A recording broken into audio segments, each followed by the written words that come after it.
It's a free hitter's dream. Palmer and Son are back on the scene, and it's time for a wildcard team. Welcome to the Game Week 35 preview.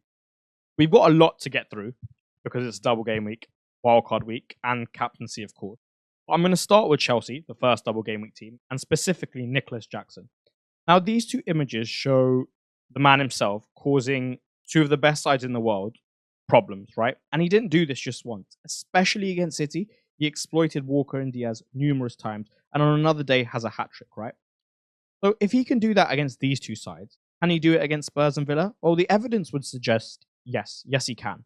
Both are good stylistic matchups for him. Both will give him a high line. And Chelsea haven't had creativity issues, right?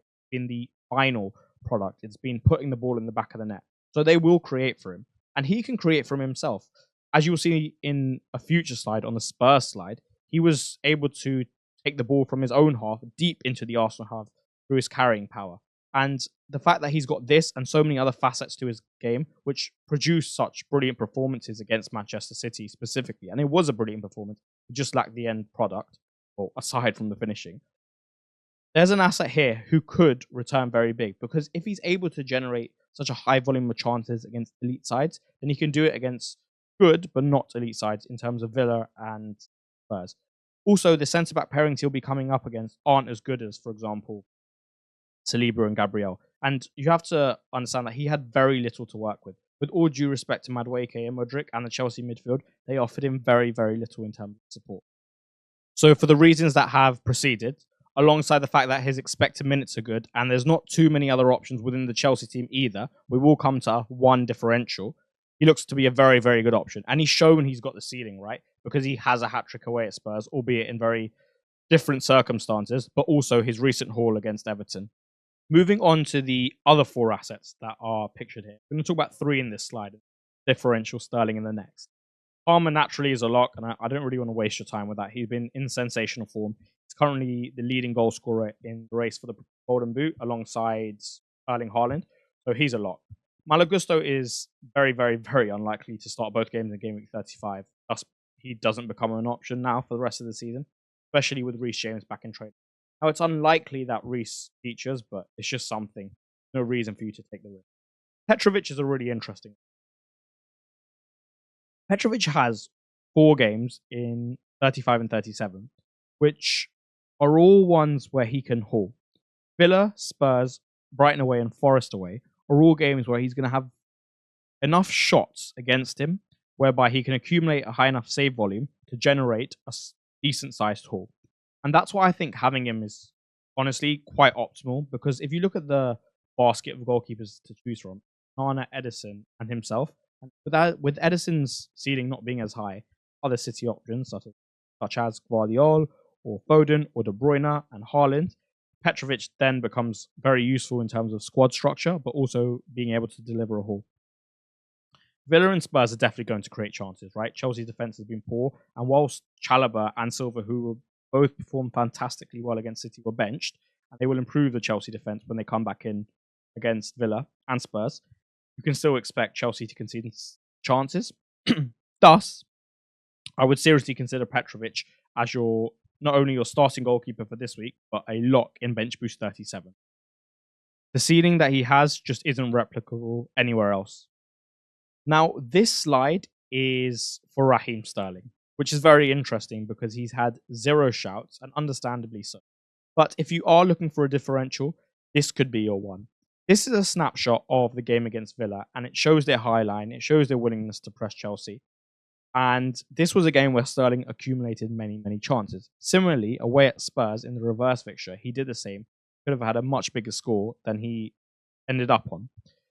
With Chelsea losing against Man City and being embarrassed by Arsenal, I expect Sterling, who wasn't starting in either of those games, to now come into the side, especially as a senior player, and considering Modric had a very poor game against Arsenal.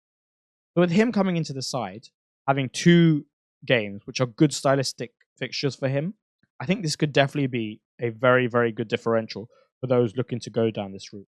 The other thing he's got that other differentials maybe don't have to quite the same extent is he's got a fantastic ceiling. We've seen it against Burnley and Luton this season, and if he can somehow replicate that, is a fantastic way to make advancements on a mini league deficit that you currently have. It's just something to consider.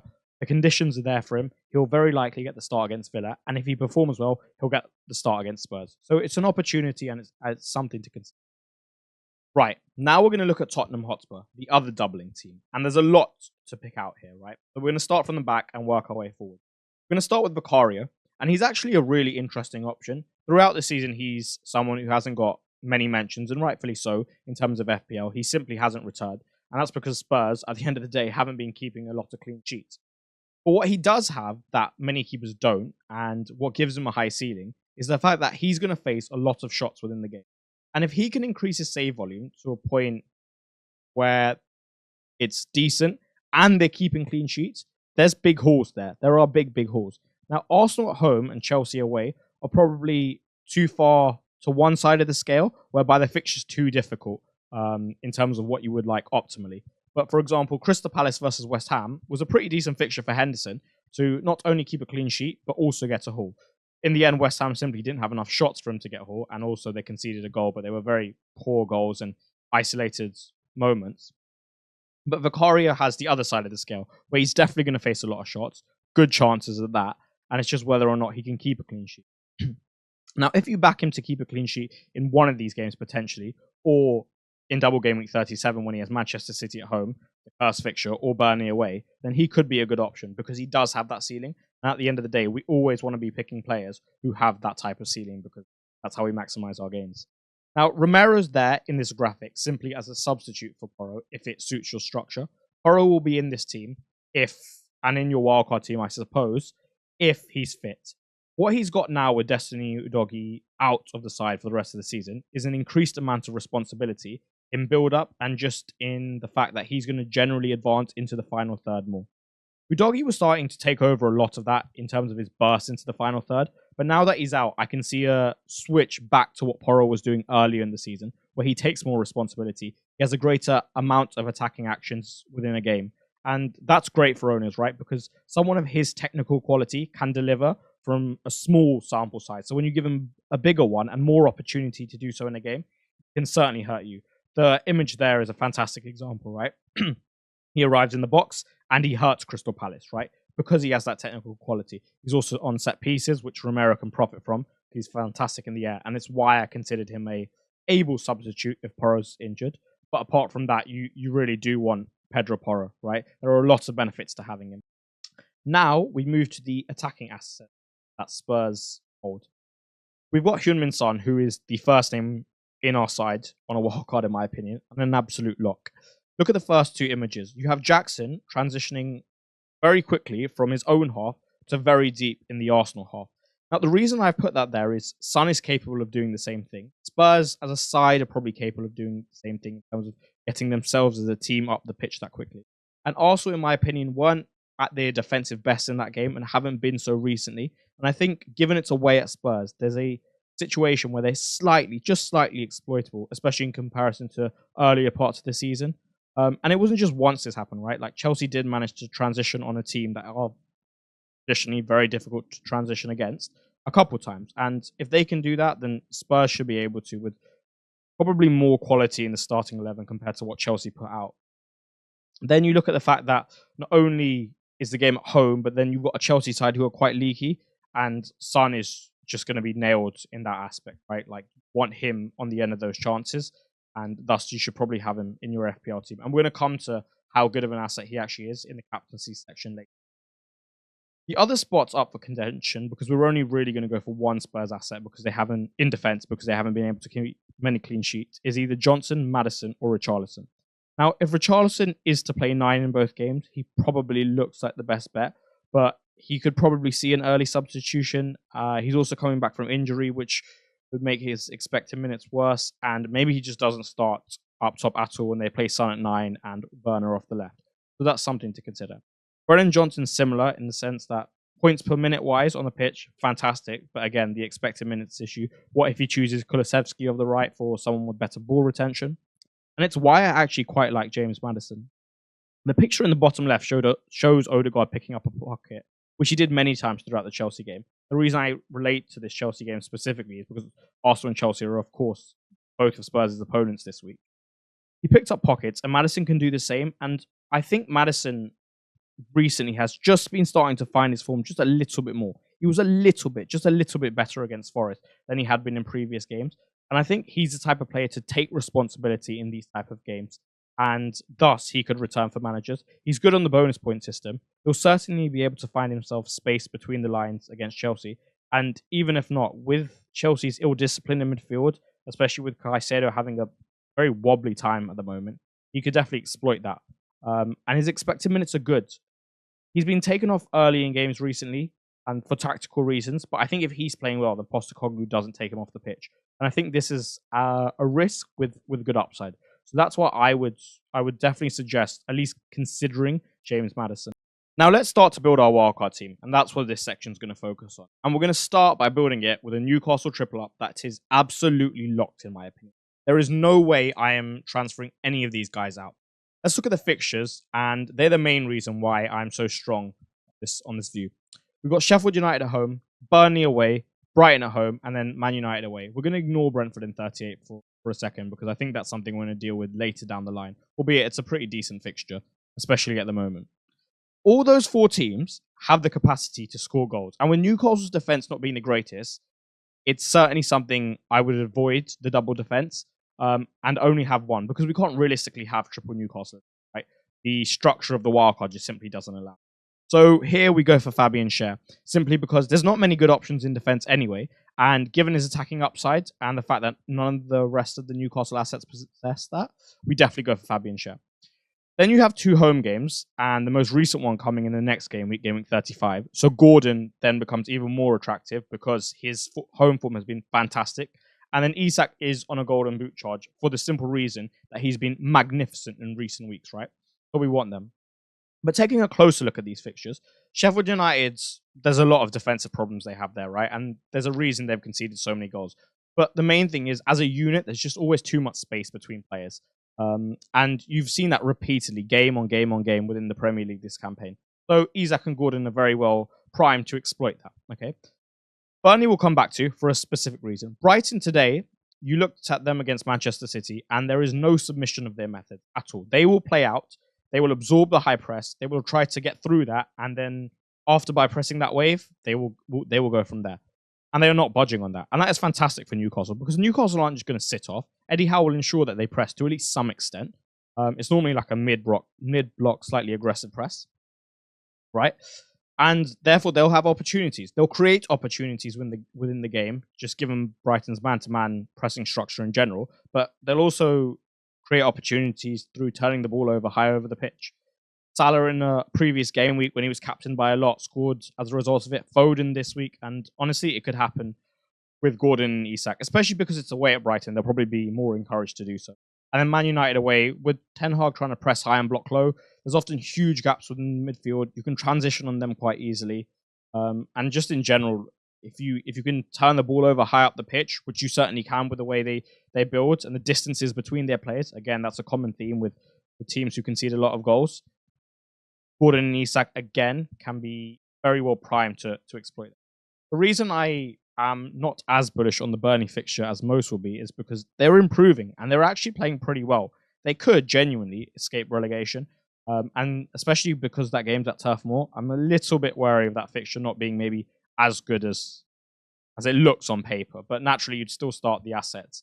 But it's just something to point out. But anyway, Burnley, again, a side who can definitely score goals, have been scoring goals, and have been improving. And you can tell that company's mark is starting to really come off on the team. So for those reasons, those three are an absolute lock. There's no real players to essentially displace them. Yes, maybe Callum Wilson takes some minutes of Isak, but does Eddie Howe drop his informed striker who's on a golden boot charge? Probably not. So for me, these three are absolutely nailed. Now, this is the wildcard draft that I've landed on. It consists of the triple Newcastle that we discussed. It consists of triple Chelsea. There's no Sterling as a differential here, but you could certainly do so. I've gone for a more generic structure. We've got triple Spurs here. Like I discussed, Son obviously being a lock, and Porro and Maddison for their upside. And then the other 6 players in this squad are, of course, the triple Man City. in Haaland, Foden, and Gvardiol. Now, Gvardiol, I cannot imagine getting dropped for two reasons. One, City are out the Champions League, right? So the need for rotation and rest is far, far less important, / doesn't exist at all, because they've only got the FA Cup final to play otherwise. His technical ability is fantastic, and taking him out the side is very difficult to replace the dynamic he offers you, right? And thus, as shown in previous weeks, he can get attack and return. So with a high upside defender, when there's not many good ones, I think he's certainly someone who deserves a shout. Foden, well, he scored a brace again tonight. He's in superb form. You expect him to play every minute from now until the end of the season, unless he can be substituted early like he was today. Absolute lock, and at the price, again, facilitates a very nice structure. Haaland will obviously be dependent if he's fit. The fixtures, again, are very nice. They're fixtures where they probably won't come up against the most robust low blocks. It's not quite an Everton-style low block. It's one with a bit more space to exploit, right? And thus, Haaland can do that better than pretty much anyone, especially if it's space in behind as opposed to lateral space, right? Something that maybe Sheffield United offer you. Moving on, we now have a Man United defensive double up of Onana and Dalot. Now, I've picked them for two reasons. One, the structure of the squad almost determines that we have to have that, right? We're looking to have 15 doublers in 37. The front eight, look, it's very difficult to get into the front eight, and we'll come on to some of the players that are missing, such as Bruno Fernandes or Alejandro Garnacho. But if we're not going to have them, and even if we do, we're probably going to have to go for a Man United double up at the back, because we've got our Chelsea assets, our Spurs assets, our City assets, our Newcastle doubling up in the front eight. So that's one reason we have them. The second is because they both have high ceilings, right? Onana's, again, similar to Petrovic, and it's why I quite like the combination, has a team in front of him which will allow him to concede enough shots, I'd say mid-level shots, mid-XG level shots, whereby he can accumulate a high enough ceiling without it being a certainty that they're going to concede. And Dalot's looked very good on that right flank for a while. He's obviously played on the left flank as well, but when he's going forward, he's certainly someone who's got the technical ability and the conditions to certainly get an attack and return. So from that standpoint, it makes sense. Are the fixtures the best in 37? No, they're not. But look, we're looking to optimize our squad, and we do that through doublers. Thus, they're included. And then Van Heck, honestly, is just here as a placeholder currently. He's good for expected minutes. He has a double, and there really aren't too many alternatives. If something arises whereby there's a better option, we'll certainly have a look at that. But for now, I think he's the best one because he's so cheap as well. He allows me to potentially maybe bring in a De Bruyne down the line. Now let's talk about some of the omissions from this, particularly the most informed man potentially in the league, in Bruno Fernandes. He's been hauling recently and scoring and getting a lot of points. The thing is, where do I bring him into this wildcard team? I've already spoken about how, for me, double Newcastle attack, lock. Double Chelsea attack, lock. Haaland, and then Son, a lock. So do I take out Maddison? No, I don't really want to do that because I'm trying to go for the upside on this wildcard, right? And honestly, I think the fixtures even in 37 are pretty good. And I quite like Maddison for them. So that's that. Then I move to Phil Foden. Do I take him out? Well, it essentially becomes a shootout between him and Bruno Fernandes, that last spot. And for me, I trust Manchester City more. Thus, I trust Phil Foden more. Bruno's been in fantastic form, but I don't trust Man United to replicate it week in, week out. Whereas I do much, much more with Phil Foden. De Bruyne, a goal scorer tonight, is not in the squad. And for some, he's a fantastic option. And I understand that. But having him owned in for Double Gameweek 35, I know that the expected minutes can be a little iffy. His ceiling's not quite the same as it used to be in previous seasons. Thus, I'm not as keen. And when you consider the sacrifice that needs to be made for him, again, it puts me off. Lastly, we don't have Rasmus Højlund in this team. He could come in place of maybe Isak because his expected minutes are slightly reduced with Callum Wilson returning. But given the form of Isak, I think that trumps potentially having Højlund in. Also, Højlund does block Bruno Fernandes if I decide to get him down the line. Who knows? Maybe I take out one of the United assets in defense for the double game week and bring in another midfield asset. Type of play. The last player to discuss who's not in this team is Rasmus Højlund. Now, maybe I could bring him in for Alexander Isak because his expected minutes are potentially reduced due to Callum Wilson returning. But I just don't see the reasoning for that because if I did want Bruno Fernandes, it would block that. And Isak's in such good form, I don't think I'm going to replace him. coming to the final section of the video, captaincy. Now, it's extremely, extremely close this week. And I honestly don't think there's much in it at all, even if you go and look at the matchups, if you go into a deep level of analysis, which I often do in my threads, which you can check out on my Twitter, which will be linked in this. I really don't see an edge for either of these two. So it's very much a preference. I think Palmer will certainly be the safer option via effective ownership option. Thus, if you're looking to protect rank or you're not too sure, it would make a lot of sense. Personally, though, I'm siding with Heung-min Son. I think Chelsea going away to Villa, they could look to exploit Villa through Villa's right-hand side, which would be Chelsea's left side, through Jackson and Sterling combinations, particularly. Thus, Palmer maybe comes inside a bit more, drops slightly deeper just to help with build-up and chance creation. And don't get me wrong, I'm sure he'll get in close proximity to goal to have a few shots. I just think he'll be maybe used as a slightly more creative force. Whereas with Son, he's obviously always going to be used more so as an outlook for goals, primarily. And this is, again, more so away from footballing analysis, but just general landscape of things at the moment. With Arsenal looking just a little bit shaky at the moment, and I've owned their double defense since game week 10, so I've really enjoyed doing so, and I did because Arteta's a fantastic. But I do think they look a little shaky at the moment. Then the fact that Spurs could stop them winning the title again at their own ground, and the fact that Spurs are going for top 4, I think when I just put those narratives in, and I'm happy to go upside chasing, I land on Son. But again, this one is one that is so close, I don't think there's much point debating for hours and hours over it. You can almost pick your narrative and run with it. In terms of the Chelsea versus Spurs fixture, it's a type of game that Chelsea would traditionally win, but I honestly think that Spurs could get something at the bridge. I wouldn't be surprised if Spurs honestly don't lose either of these.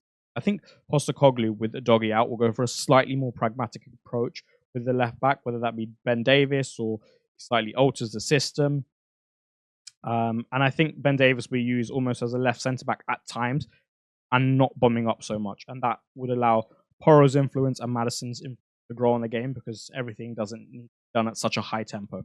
So I'm going for Son. But again, it's a very, very close call, and I don't think you can essentially get it wrong.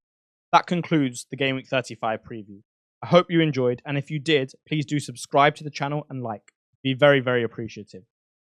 Have a terrific week of what remains, and may your points be abundant. Thank you, and goodbye.